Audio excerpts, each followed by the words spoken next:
Hello guys, আপনারা সেই পুরনো কিবোর্ডে টাইপ করতে করতে বোর হচ্ছেন। আপনারা চান টেলিগ্রামের মতো লাইভ স্টিকার পাঠাতে, নিজের টাইপ করা যে কোনো কথাকে স্টিকারে ফরওয়ার্ড করতে, বা আরও অনেক পছন্দের জিনিস একটি কিবোর্ডে দেখতে চান, তো এই ভিডিওটি আপনার জন্য।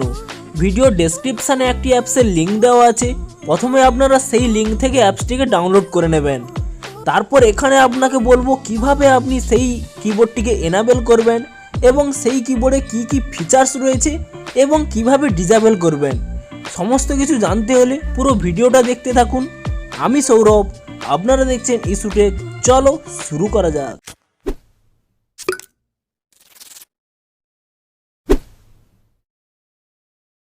প্রথমে আপনারা অ্যাপসটিকে ওপেন করে নেবেন, তারপর অ্যাকসেপ্ট করে দেবেন, তারপর যে কোনো ল্যাঙ্গুয়েজ সিলেক্ট করে নেবেন, তারপর এনাবেল বাবল কিবোর্ডে ট্যাপ করে নেবেন, তারপর বাবল কিবোর্ডটি অন করে দেবেন।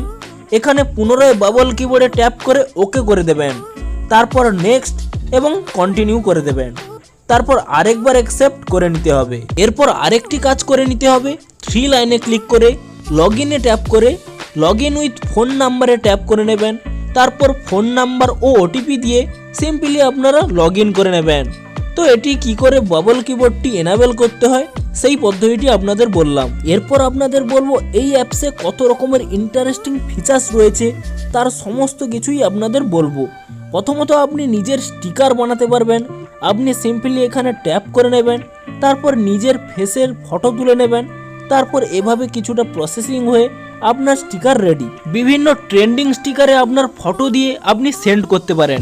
এখানে আপনি পরপর স্লাইড করে অনেক বিভিন্ন রকম স্টিকার দেখতে পাবেন, যা আপনি হোয়াটসঅ্যাপ বা অন্য যে কোনো সোশ্যাল মিডিয়ায় এই কিবোর্ডের মাধ্যমে সেন্ড করতে পারবেন। তারপরে আপনি গিফে গিয়েও দেখতে পাবেন আপনার ফেস দেওয়া বিভিন্ন রকম ফানি ইন্টারেস্টিং গিফট তৈরি হয়ে আছে, সেগুলোও আপনি শেয়ার করতে পারেন। তারপরে আপনি স্লাইড করে স্টোরি অপশানে ট্যাপ করলে দেখতে পাবেন প্রতিদিনের ঘটে যাওয়া বিভিন্ন মেমোরেবল ঘটনাগুলিতে আপনি কাউকে শ্রদ্ধার্ঘ্য জানাচ্ছেন বা কোনো দিন উদযাপন করছেন, তো আপনার সেই স্টিকারটি অ্যাড হয়ে বিভিন্ন রকম স্টোরি আপনি স্ট্যাটাসে দিতে পারবেন বা শেয়ার করতে পারবেন। তারপর থিমে চলে যাবেন।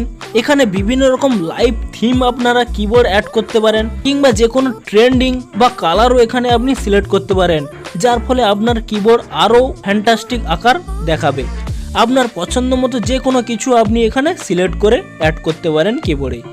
এরপর আপনাদের আরও ইন্টারেস্টিং ফিচার্সের কথা বলবো, যার কাছে এগুলি কিছুই নয়। তো তার জন্য আমি হোয়াটসঅ্যাপ খুলে নিলাম। এখানে আপনি যে কোনো কথা টাইপ করেই সিম্পলি এখানে প্রথমে ট্যাপ করে নিয়েই সেই কথাকে স্টিকারের আকারে যে কারোর সাথে পাঠাতে পারেন, বা আপনি এখানে এতে ট্যাপ করে নেবেন।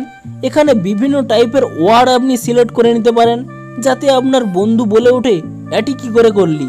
এর মাধ্যমে এরকম বিভিন্ন টাইপের ওয়ার্ড আপনি পাঠাতে পারেন। এখানে আপনি স্টিকারে সিলেক্ট করে অ্যাপসে দেখানো সেই রকম আপনার ফেস দেওয়া গিফট যেমন পাঠাতে পারবেন, তেমন বিভিন্ন রকম স্টিকারও আপনি এখান থেকে পাঠাতে পারবেন। এমনকি এই কিবোর্ড থেকে আপনি বিভিন্ন রকম লাইভ স্টিকার পাঠাতে পারেন। সেগুলি পাঠানোর সময় বিভিন্ন আওয়াজের সাথে আপনি সেগুলিকে সেন্ড করতে পারবেন। এরকমভাবে আপনি এই কিবোর্ডটি এনাবেল তো করলেন এবং ইউজও করে নিলেন, কিন্তু ডিসেবল বা আপনার নর্মাল কিবোর্ডে ফিরে আসবেন কি করে?